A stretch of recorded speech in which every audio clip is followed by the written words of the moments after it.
Шотландияда күніне қанша табамыз, қанша табасын, неге Лондоннан кетіп қалдың деп жатыр. Шотландияда күніне сағатына 17 фунт табасың, күніне примерно 170 фунт табасың. Одан бірақ налогың салып қалады, сонымен қолыңа бір 140 фунт таза тиеді күніне. 140 фунтың болады біздің ақшамен есептеген кезде.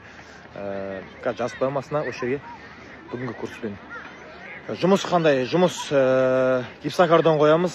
Гипсокартон стройкада, біз фермада емессің, мен тағы да айтам, фермадан кетіп қалғанбыз. Фермадағы 6 айым біткен. Содан кетіп қалып, енді Лондонда былайымша жұмыс істеп жүрміз. Күніне сол бір 140 фунттың жобасына табамыз. Суббота воскресенье жұмыс істеуге болады, но бірақ ол кезде көп жұмыс өткізбейді.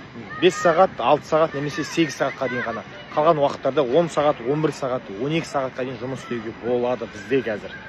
Бірақ әр сайтта әртүрлі, бәріне ондай бере бермейді, но жұмыс істеуге болады, ақша табуға болады. Возможность бар ақша табуға. Бірақ осы жаз мезгілдерінде үй қымбаттайды бұл жақта. Эдинбург қаласы өте жаңағы көп келеді екен да туристер ше. Содан кейін үй қымбаттайды. Күніне, аптасына даже 200 фунтқа дейін шығып кетуі мүмкін дейді. Сол кезде караван сатып алып өмір сүреміз ба, далада палатка аламыз ба, бірдеңесін қыламыз енді. Аман болыңыздар.